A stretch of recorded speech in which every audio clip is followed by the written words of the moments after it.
Silicon Valley, California. Known worldwide as the center of high-tech innovation, home to dozens of global iconic brand names.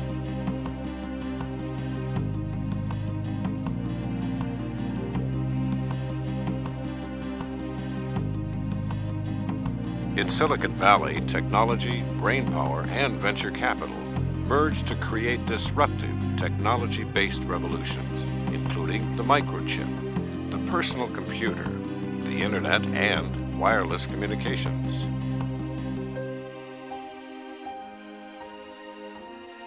The spark that ignited Silicon Valley's explosive growth can be traced back to a dispute that occurred in this building at 391 San Antonio Road, Mountain View.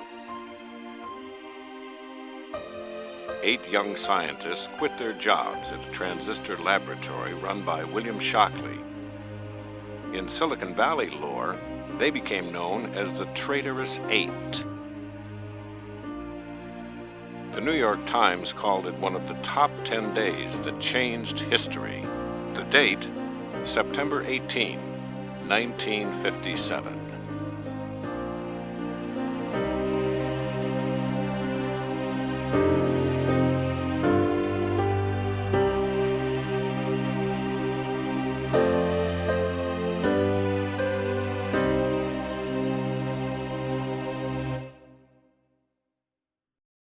The 8 young men who quit their job that day were hand-picked by William Shockley.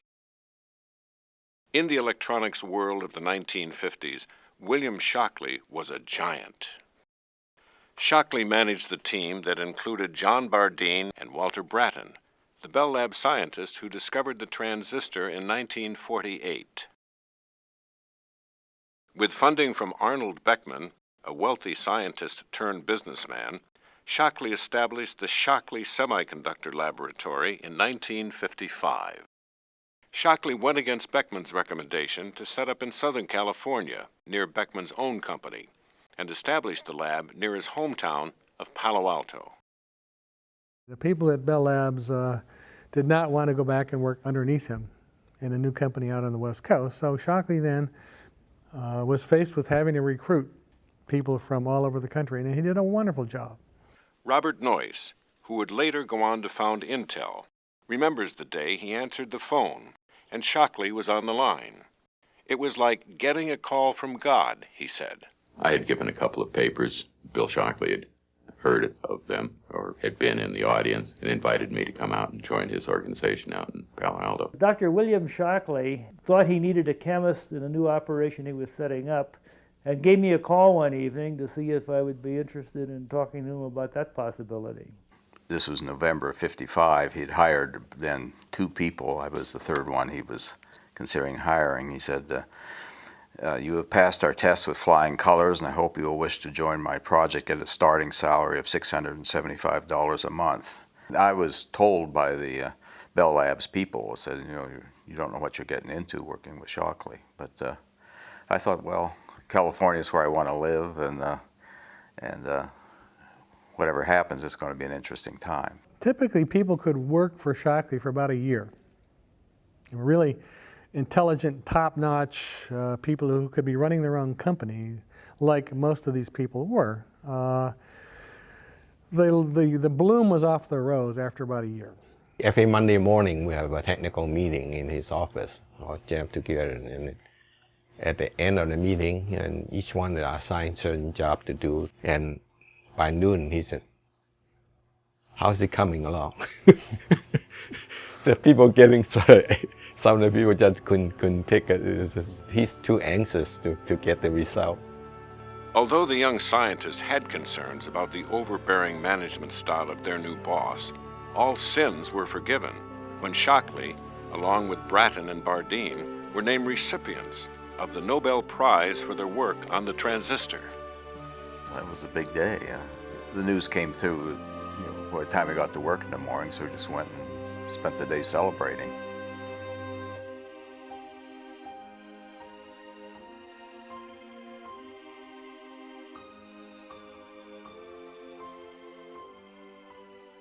It started to get dicey just after he got the Nobel Prize. So we had a big celebration, and shortly thereafter he began to travel around the world rather extensively. And we'd come back with new ideas and new projects, and we never really got to finish the ones that we started with. And this got to be somewhat frustrating. The company had been chartered initially to make transistors, to make silicon transistors using the technology of diffusion, which promised very high speed, very rugged transistors that the military were willing to pay $100 for. And he lost that vision because he really wanted to make what was called the Shockley diode, a 4-layer PN-PN diode. But they were incredibly difficult to manufacture. A 4-layer semiconductor device was almost impossible given the technology of the time. And Noyce and Moore and Last tried to tell him this, but Shockley wouldn't hear of it.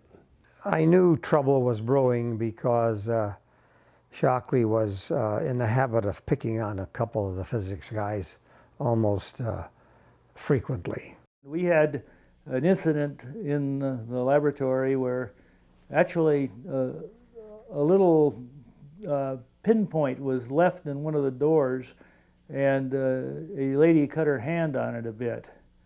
And Shockley decided that was malicious and started trying to track down who had put this point there in order to hurt this lady. He felt that this was sabotage and somebody was out to get him, and he started a whole program of bringing in the detectives with lie detectors, and that was really off the wall. We didn't take too kindly to that kind of thing at all. Everything began to come to a head in May of 1957 when Arnold Beckman, the head of Beckman Industries, came up for a meeting. And in fact, Shockley Semiconductor had been running in the red for a year and a half at that point. Beckman came up to discuss what to do, principally how to get control of these R&D costs.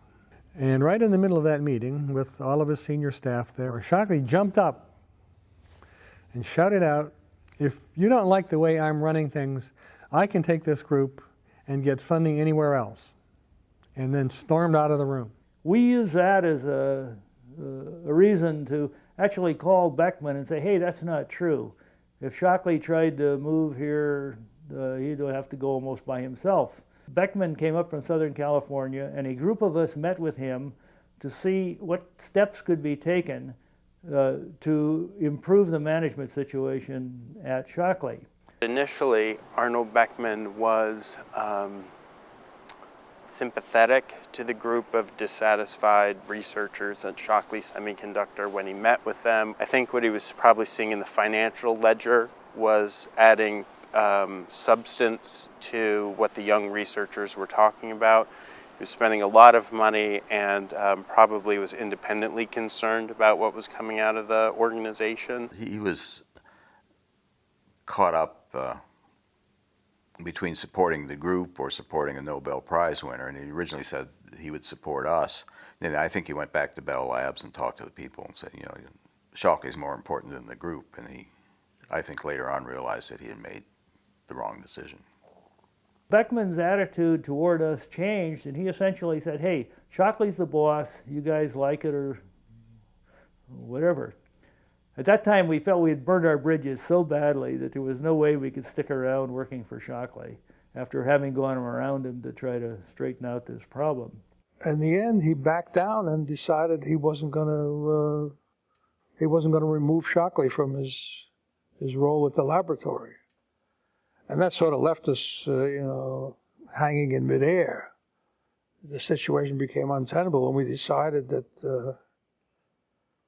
we were going to find other means of pursuing our careers in this industry. Arnold Beckman was an independent-minded man. He may have just in the end made his decision to that he would trust in the potentials of this proven researcher, Nobel laureate, rather than a collection of much younger men. We had all sort of moved out to Silicon Valley. We loved it out there. We didn't want to move back to, well, I'd come from Philadelphia, so forth. We wanted to see if there wasn't some way to stay in the San Francisco area.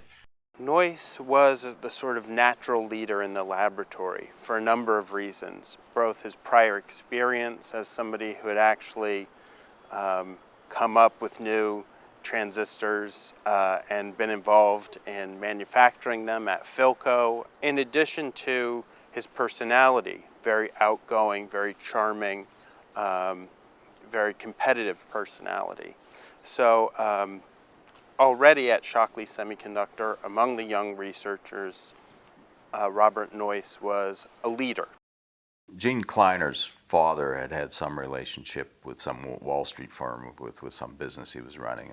So Gene just wrote a letter to these people, and we decided at that time to start our own company, which came as a really exciting, unknown thing for us to do. Sherman Fairchild, a New York industrialist, was intrigued by the potential of silicon transistors. He agreed to support the group with an investment of $1.3 million to start a new semiconductor company. Actually, Noyce didn't agree to come along until the last minute. He felt he had an obligation to stay as the technical advisor. He decided that wasn't going to work if we bail out en masse, because he didn't have anybody he knew that he could work with. And we persuaded Bob Noyce to join the group finally, after we had got things fairly well set up. So the 8 of us went off and started Fairchild. We signed an agreement, which that famous dollar bill that you saw was evidence of that. And I guess the rest is history. Shockley noted the fateful day in a brief diary entry on September 18th. The Trader's 8, as they call it, was a very sensitive subject, of course, because 8 key scientists leaving suddenly, and he had worked very hard to find all these people, and he was very shocked, disappointed, and saddened by the fact they all decided to leave at the same time. Less than a month after setting up their new company, the Fairchild 8 received more good news.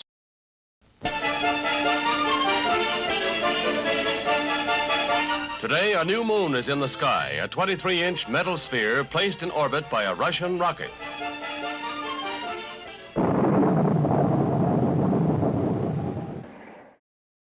Sputnik signaled the start of the space race and ultimately led to significant U.S. government contracts for silicon transistors. We were just at the right time for making a product that the world needed, and we had the right technology, and what technology we didn't have, we developed. William Shockley's 4-layer diode was never a commercial success, and Arnold Beckman sold the company in 1963.